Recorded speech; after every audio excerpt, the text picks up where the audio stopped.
Good morning friends. GST platform के YouTube channel में आप सभी का स्वागत है। जी हाँ फ्रेंड्स, जीएसटी के अंदर अब आपको मिल रहा है जीएसटी का नोटिस, जिसमें अब आपको लगाया जा रहा है पेनल्टी। किस चीज का पेनल्टी? कि आपने जो है जीएसटी के अंदर इनवॉइसिंग नहीं करी है as per rule 48 sub rule 4, यानी कि ई इनवॉइसिंग आपके ऊपर एप्लीकेबल था, ऐसा प्रॉपर ऑफिसर्स कह रहे हैं। और आपको पेनल्टी का नोटिस जो है वो भेज दिया जा रहा है। तो अब आप लोगों के लिए एक नोटिफिकेशन जो सबसे ज्यादा इंपॉर्टेंट और सबसे ज्यादा रेलिवेंट हो गई है, वो कौन सी वाली नोटिफिकेशन है? वो है नोटिफिकेशन नंबर 13/2020। इस नोटिफिकेशन का प्रिंट आउट निकाल करके रख लीजिए, क्योंकि ये एकमात्र नोटिफिकेशन है जो आपको इस संकट की घड़ी से निकाल सकता है। सर ऐसा क्या है इस नोटिफिकेशन? यही एकमात्र ऐसा नोटिफिकेशन है, ऐसी एक नोटिफिकेशन है जिसके अंदर आपके ऊपर ई इनवॉइसेस एप्लीकेबल है या नहीं, या अगर एप्लीकेबल है तो आपके कौन से ट्रांजैक्शन के ऊपर एप्लीकेबल है, ये सारी कथा इस नोटिफिकेशन के अंदर लिखी गई है। इसको हम लोग बहुत ही सरल और सिंपल भाषा में समझने का प्रयास करेंगे कि आपको जो नोटिसेस आए हैं वो वैलिड है या नहीं, क्योंकि काफी लोग ये कह रहे हैं हमारे ऊपर ई इनवॉइस तो एप्लीकेबल था ही नहीं। ऑफिसर पूछ रहे कहाँ लिखा है। अब जो जहां लिखा है उस चीज की बात आज हम लोग करेंगे। देखिए ध्यान से क्या बातें इस नोटिफिकेशन के अंदर लिखी गई है, बहुत ध्यान से और अटेंशन से सुनिएगा, आपके नोटिस का जवाब आपको मिल जाएगा। यहां पर देखो इन्होंने क्या लिखा। In exercise of the powers conferred by rule 48 sub rule 4। सबसे पहले ये समझिए कि ये जो ई इनवॉइस का पूरा तामझाम है, ये इन ई इनवॉइस का तामझाम करने के लिए पूरा का पूरा जो पावर दिया गया है ऑफिसर्स को, वो दिया गया है अंडर रूल 48(4). ऑफिसर्स को कह रहा हूं, टैक्स पेयर को, यानी कि टैक्स पेयर को किस रूल में कहा गया है कि आपको ई इनवॉइस करना है, वो है 48(4). अगर बात करें रूल 48 की, रूल 48 किस चीज की बात करता है? रूल 48 बात करता है मैनर ऑफ इशूइंग इनवॉइस।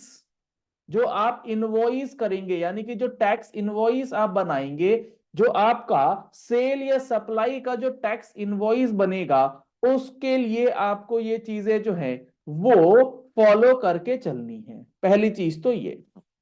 अब आगे बढ़ते हैं, पूरा सेशन देखिएगा फिर अपनी क्वेरीज रखिएगा।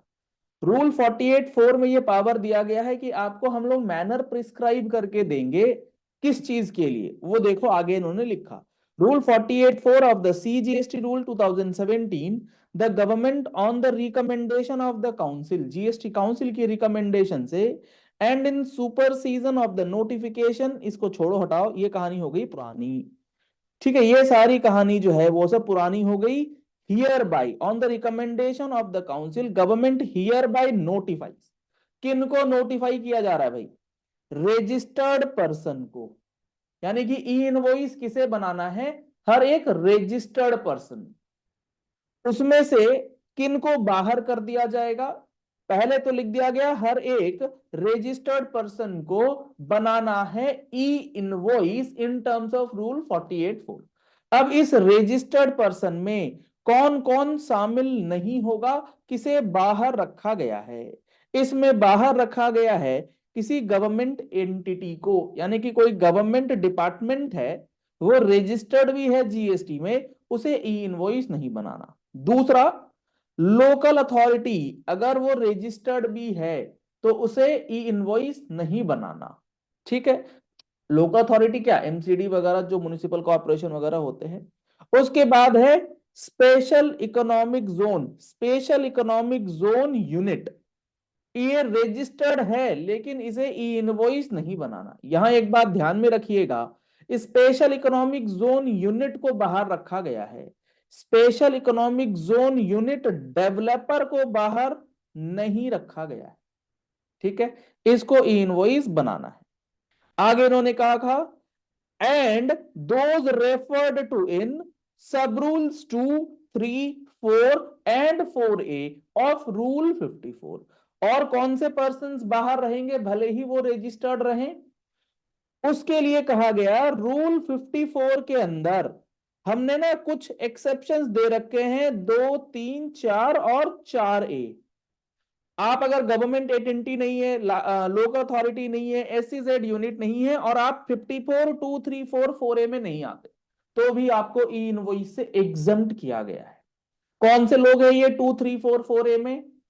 2, 3, 4, 4A में अगर हम लोग समराइज बात करें तो जो पर्सन गुड्स ट्रांसपोर्ट एजेंसी की सर्विस में इन्वॉल्व है, यानी कि GTA सर्विस दे रहा है, वो एग्जम्प्ट है। सिनेमा फिल्म्स वाले जो होते हैं वो एग्जम्प्ट हैं। बैंकिंग इंस्टीट्यूशंस एग्जम्प्ट हैं। इंश्योरेंस कंपनीज एग्जम्प्ट हैं। उसके बाद जो पार्क्स वगैरह के होते हैं, जो अम्यूजमेंट पार्क्स वगैरह होती हैं, वो सारे लोग जो है इस रूल के अंदर, इस रूल के तहत एग्जम्पशन में रखी गई है, क्योंकि इनका ऑलरेडी ई इनवॉइसिंग के साथ थोड़ा बहुत मेल जोल जो है वो रहता है। मतलब इनका खुद का ही सिस्टम जो है वो ई इनवॉइसिंग के बदौलत ही चलता है। जैसे अगर सिनेमा की बात करें, बुक माई शो वगैरह की, तो वो क्या करते हैं, जब आप बुक माई शो की टिकट लेते हैं, वो आपको थोड़ी टैक्स इनवॉइस बना के देते हैं, वो तो आपको इलेक्ट्रॉनिकली देते हैं ना। तो इसलिए कुछ लॉजिक्स के साथ यहां पर इनको एग्जम्पशन दी गई है। तो पहली चीज तो ये कि आपको ई इनवॉइस नहीं बनाना अगर आप रजिस्टर्ड पर्सन हैं और आप इस कैटेगरी में फॉल कर गए।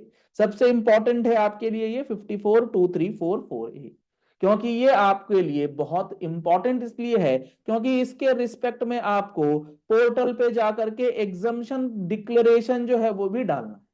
अगर आप ये एग्जम्पशन डिक्लेरेशन नहीं डालेंगे तो आपको नोटिस का जवाब देने में थोड़ी समस्या आ सकती है। अगर आपने ये डिक्लेरेशन डाल दिया होगा तो आपको ये नोटिस ना आए, ऐसे भी पूरी पूरी संभावना है। तो ये डिक्लेरेशन अपने पोर्टल पे जाकर के जरूर डालिएगा। ठीक, ये तो हो गया पहला पॉइंट कि आपके ऊपर या किसके ऊपर ई इनवॉइस का कॉन्सेप्ट एप्लीकेबल है एज पर रूल 48(4). एक बार मान लेते हैं कि आपके ऊपर ई इनवॉइस का कॉन्सेप्ट लागू हो गया, तो अब आपके ऊपर ई इनवॉइस का कॉन्सेप्ट अगर लागू हो गया तो क्या हर ट्रांजैक्शन पर आपको ई इनवॉइस करना है? क्या आपके लिए कोई थ्रेशोल्ड लिमिट है? मेरा कहने का मतलब कि आप वो रजिस्टर्ड पर्सन हो गए जो कि ई इनवॉइस के लिए एग्जम्पशन से तो बाहर नहीं हुए, तो क्या आपके ऊपर कब से लागू होगा वो भी चीज आपको देखनी होगी। तो वो चीज इन्होंने अगली लाइन में लिखी है। इन्होंने क्या लिखा है? ऑफ द सेड रूल्स, यानी कि जो पर्संस हैं जिनके ऊपर ई इनवॉइस एप्लीकेबल होगा, हुज एग्रीगेट टर्नओवर। अब पहले ये डिसाइड कर लिया आप कौन से कैटेगरी के हैं। अब आप देखिए कि आपका aggregate turnover in any preceding financial year from 2017-18 onwards. अब आप चेक कीजिए कि 17-18 से लेकर के अभी हम लोग बैठे हैं 23-24 में, तो 22-23 तक की पूरी फाइनेंशियल ईयर के अंदर आपका टर्नओवर जो है वो 5 करोड़ रुपए को क्रॉस करता है या नहीं। आप अगर मान लेते हैं रजिस्टर्ड पर्सन है, इनमें कहीं नहीं आ रहे, तो आप तो वैसे ही बाहर। इन इनमें कहीं नहीं आ रहे तो आप एक कंडीशन आपके ऊपर लागू हो गई कि हाँ इनवॉइस करना है। अब दूसरा क्या है कि आपको 17-18 से लेकर के 22-23 तक ये चेक करना है कि आपका किसी भी एक साल में 5 करोड़ रुपए का एग्रीगेट टर्नओवर तो नहीं हो गया। अगर 5 करोड़ रुपए को भी क्रॉस कर गया है आपका किसी भी एक पर्टिकुलर साल में और आप इस पर्सन की कैटेगरी में भी नहीं है, तो आपके ऊपर ई इनवॉइस की धारदार तलवार लटक चुकी है। आपको बनाना है अब ई इनवॉइस। अब यहां पर कौन से ट्रांजैक्शंस के लिए बनाना है? Who shell prepare invoice and other prescribed documents. देखिए, who shall prepare invoice and other prescribed documents in terms of rule 48 sub rule 4 of the said rules in respect of the supply of goods or services or both to a registered person or for exports।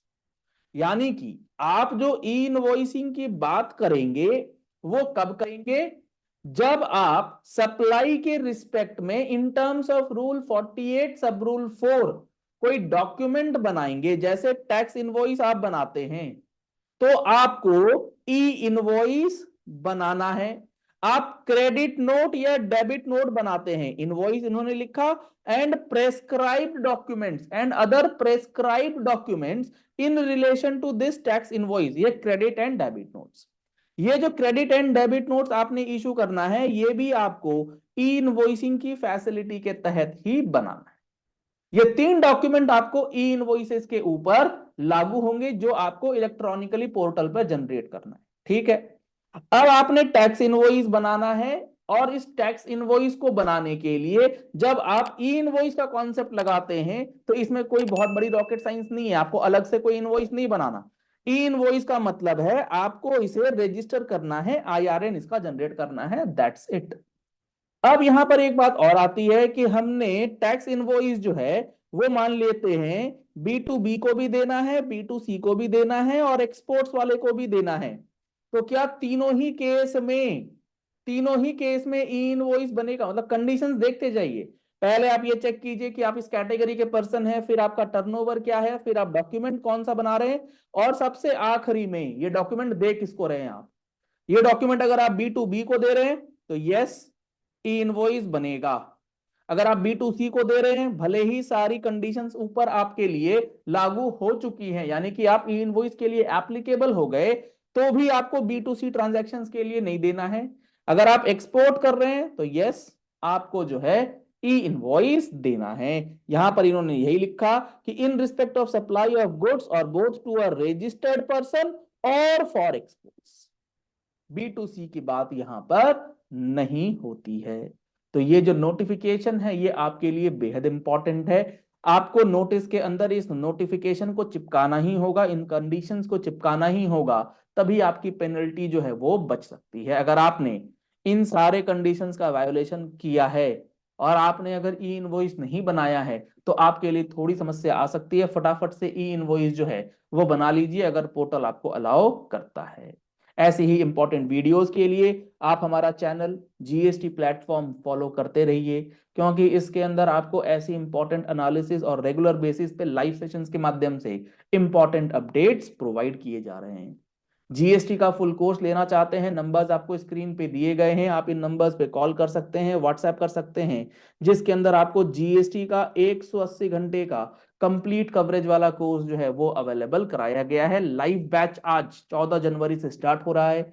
अगर आपको already जो हमारे batches complete है उसकी recordings देखनी है, तो आप उसमें भी एनरोलमेंट करा सकते हैं। आप हमारी वेबसाइट gstplatform.com को जरूर विजिट कीजिएगा।